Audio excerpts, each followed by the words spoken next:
Hello Villages Honor Flight and welcome to the February monthly video. It is February, if you can believe that, already. We all managed to get through the holidays and are looking forward to better times ahead for this year. So, as we always do, we'll start the meeting off with the Pledge of Allegiance.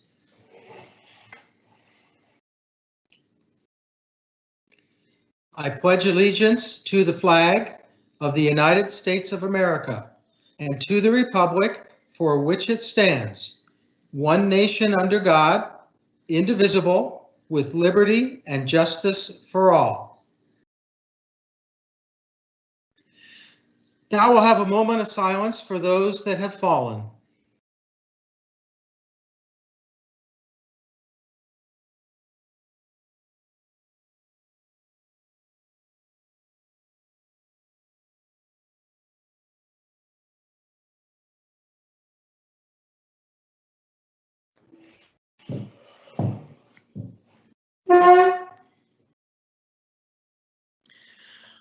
Well, we are indeed honored once again to have the Villages Honor Flight Chairman of the Board, Joe Hambright, address us today. So, Joe, over to you. Thanks, Al. It's great to be here, but I do wish I was seeing all you folks in person instead of on video like this. Good morning, everybody. At least this morning where I am, or when we're doing this this taping. So good morning and belated Happy New Year. Okay, here we go with the same question again. When are we going to fly? If nothing else, I am the epitome of consistency. I have no idea when we're going to fly again, but I do want to give you a little bit of information about what's going on and some of the issues and things that we're facing before we can fly again. But before I do that, I do want to give a shout out and a thanks to Rob and the management team. I know they're working very hard trying to get things put together for us this year. They're working with the national organization and the Florida Hub organization on a regular basis. Actually, Florida is the only state where all the hubs have banded together to form a loose-knit organization where they can talk and share ideas and their thoughts. So that's something that's really come on since Rob's joined the organization. This week, the national organization announced that there will be no flights before the end of June. So that means that July will be the absolute earliest for the flights. Of course, we don't fly in July and August, and it's way too warm. We are, however, allowed to have local events such as fundraisers, etc., golf outings, as long as we meet all the local criteria for safety. Speaking of safety, I do want to assure everyone that the safety and health of our volunteers and vets are foremost on our minds with both the board of directors and the management team. If I'm accused of being overly cautious with this subject, I thank you because I am. I don't want anything to happen to any of our volunteers or veterans. Now, if National opens up the flights at the end of June, that's probably the latest date that we can start preparing for a flight in September. Anything later than that, it'll put us back into an October flight. But what are some of the challenges that we face before we can fly? First of all, National has to open up flights and approve flights to Washington, D.C. And they can't do that before the National Park Police start issuing gathering permits and Arlington Cemetery opens up reservations for groups to attend. Then we need our places to meet, rec centers, American Legion, etc., etc. And at this point, we can't safely put that number of people into those facilities, given the current COVID situation. Then we have to get with our airlines to get our tickets. We're considering charters for the next flight, and we can't make a commitment or sign an agreement for a charter until we know when we're going to fly. So that's another issue that has to be faced. Then we have safety on buses. Can you imagine safely putting all these people on 2 buses? We'd have to have 4 or 5 buses for safe spacing. So until we can all get together in a bus, that's going to be an issue. Then I think the one issue that I consider the most challenging is the fact that the board of directors, with the support from the management team, has mandated that if you are going to be on a flight, they're going to be ticketed flights, and your ticket for the flight is going to be your vaccination card saying you've been successfully vaccinated. That's going to go for the veterans, that's going to go for the guardians, and that's going to go for all the pre-flight staff. So anybody that's going to be in contact with the veterans in close proximity is going to have the vaccination card. And can you imagine our guardian and vet teams trying to coordinate who has their shots and who doesn't, replacing vet A with vet B, yada, yada, yada. So until the vaccination issue becomes resolved, it's going to be real difficult to do this. I don't want to give any false expectations, but I doubt if we'll fly in September, and I'll really be happy if we fly this year. I don't really know for sure, but I'm being on the cautious side, like I said earlier. When are we going to have our meetings again? Well, we can schedule some meetings at the rec centers now if we wish with the safe spacing. But who can come to the meeting? First come, first served. Can you imagine all our volunteers lining up trying to get into the meeting and having to turn people away? That's not going to happen. So until we can safely put all our people into a meeting, I don't think we're going to be having a meeting for a while. And thanks to Jeff and Al for putting together these virtual meetings, so at least we can keep everybody informed. Last thing I have is stay safe, stay healthy. I would really like to get together with everybody, like our vet luncheons and the meetings, and I enjoy meeting with the people. But that's not going to happen for a while, and I don't know when, but I'm going to be real anxious to find out. And as soon as something happens, we'll get a special bulletin out to everybody to let you know what's going on. So stay safe, stay happy, and here's Al. Thank you, Joe. That was some really good information. And no, you are not being overcautious. We all appreciate that the board of directors and the management team takes not only us as volunteers, but also the veteran safety as the highest priority. Indeed, that is the right thing to do. So this month, we're going to be highlighting the United States Space Force. That's the newest service that we have in our military. And we're going to do something a little bit different from an order perspective this month. This month, we're going to do the video first. So there's going to be about a 2 to 3 minute video that'll come on next that I think you'll really enjoy. Jeff, if you could make the video happen. Thanks.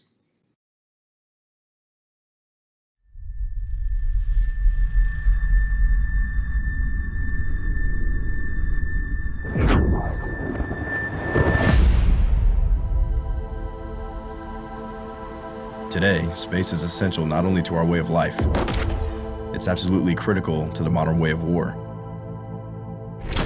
GPS, ATMs, cell phones, gas pumps, traffic lights, power grids, guided missiles, surveillance, RPAs, ground combat control.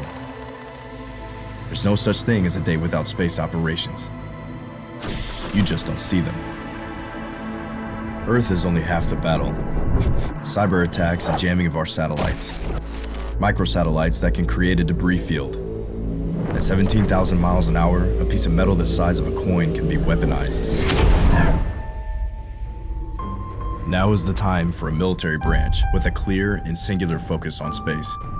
A military branch that protects the hopes and dreams of America and our way of life as the space domain becomes more and more contested. It's time for another giant leap. The United States Space Force is being built from the brightest minds across the space operations of the Air Force, our joint services, and the private sector. We aren't just getting ready for the near future, we're getting ready for the 22nd century. When our enemies ask, what if? We will have an answer. When foreign powers can build bases on the dark side of the moon, when private companies are inventing a new economy beyond our planet, we need to stay one step ahead of the future. And the future is where we'll make history. We will fight in an environment with no up or down, no left or right, where there are no borders and nowhere to hide. Our Space Force is defending our country, here on Earth and wherever our mission takes us. As commerce and exploration expand, we will imagine the unimaginable, anticipate the inconceivable, and prepare for the impossible. We won't just think outside the box. We'll think outside the atmosphere, in one of the most challenging environments ever known.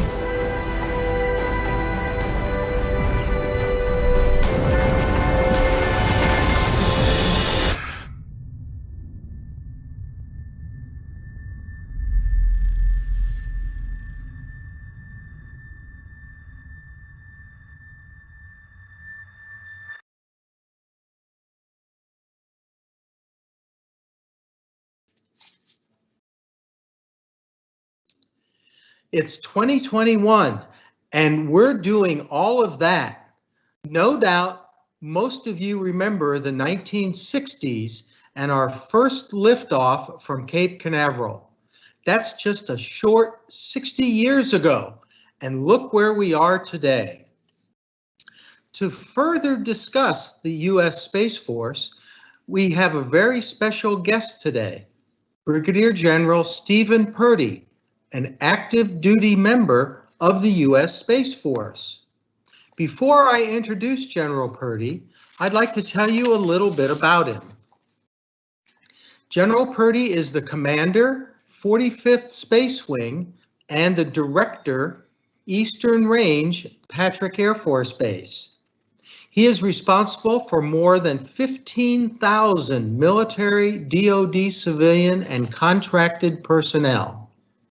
As the commander, he leads the safe and secure processing and launching of U.S. government and commercial satellites from Cape Canaveral Space Force Station. He is also the final approval authority for all launches on the Eastern Range, a 15 million square mile area. General Purdy entered the Air Force in 1993 as a distinguished graduate of the Air Force ROTC program at Baylor University. He has served in a variety of engineering, acquisition, and policy capacities, including assignments at the Air Force Laboratory, the Pentagon, Congress, Space and Missiles Center, and Headquarters U.S. Space Force. As I mentioned, General Purdy has a Bachelor of Science degree, engineering, with a computer emphasis from Baylor University. He also has a Master of Science in Computer Science from Baylor University. Additionally, he has a Master of Science in National Security Strategy from the National Defense University in Washington, D.C. General Purdy has numerous awards and decorations. I'll just highlight the top three. He's been awarded the Defense Superior Service Medal, the Legion of Merit, and the Meritorious Service Medal with 3 oak leaf clusters. It is General Purdy, it is indeed a pleasure to have you address us today, and over to you. Thanks for the introduction. First, I'd like to thank you all for all you do for our nation's veterans. The time and effort you provide for both the regular missions to Washington, D.C., as well as the flightless missions is not going unnoticed. The veterans are certainly getting the recognition they deserve to honor their service and sacrifice to our nation. It is an honor to speak to you all today about our newest branch of the military. First, a little history of space operations, and then we'll get into the U.S. Space Force. Military space activities began immediately after the conclusion of World War II, with General of the Army Hap Arnold, Commanding General of the United States Army Air Forces, becoming an early visionary for the potential of military space operations. In 1946, General Arnold directed the RAND Corporation to determine the feasibility of a satellite to be used for strategic reconnaissance. At the end of 1946, this study identified nearly all current space mission areas, including intelligence, weather forecasting, communications, and navigation. This direction gained momentum as we entered the 1950s and drove us into a worldwide race for space. In what began as a benign environment untouched by the human race, space quickly evolved into a strategic warfighting domain. Now, you may have heard the recent announcement about U.S. Space Command moving to Huntsville, Alabama. Now, a lot of people confuse U.S. Space Force with U.S. Space Command. U.S. Space Command is one of 11 geographical warfighting commands. These warfighters provide command and control of various troops that the service branches provide for specific missions or specific geographic locations.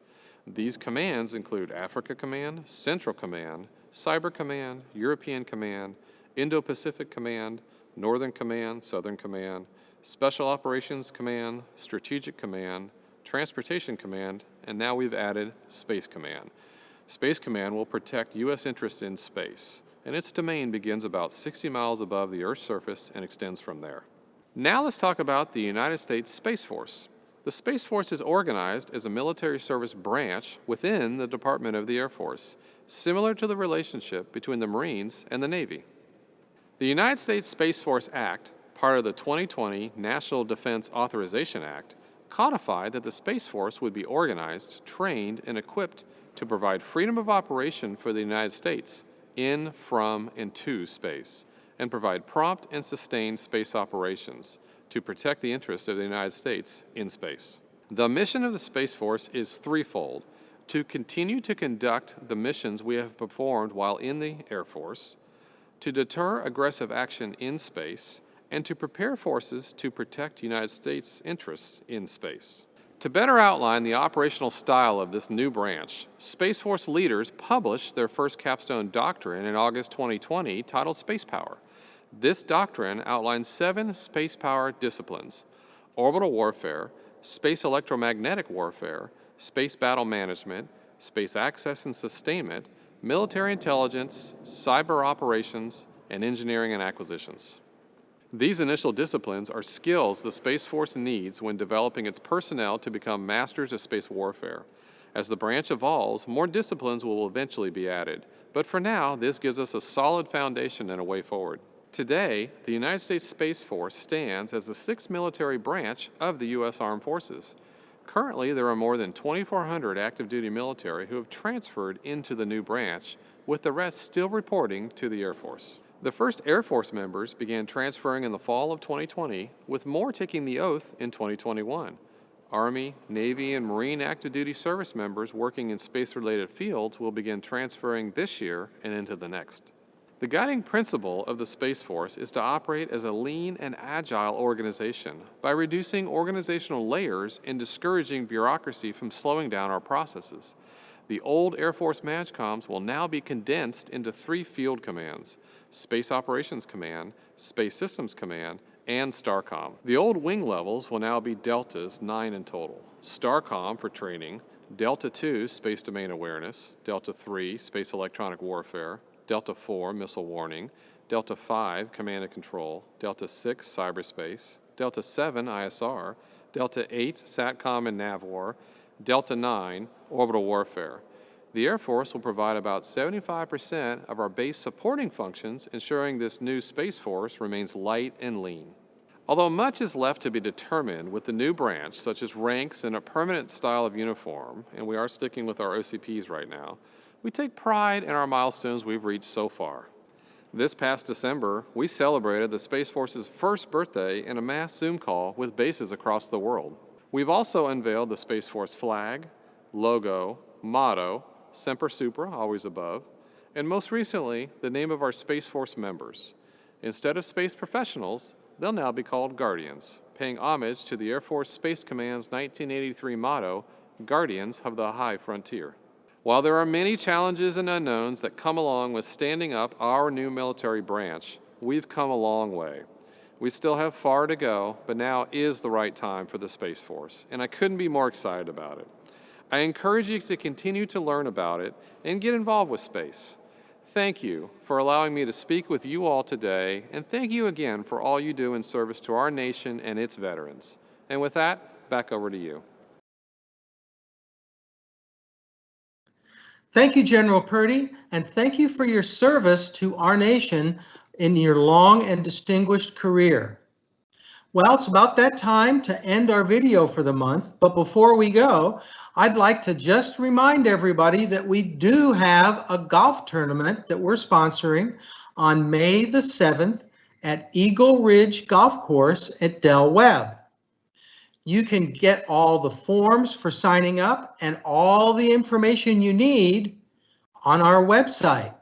So please go out there and look at all that information and sign up, because again, it is at Eagle Ridge, just like other championship courses. There's a limited amount of holes that are available, so sign up quickly to get a spot. We will be social distancing and maintaining all of the required CDC and local guidelines. So don't worry about the safety from that perspective.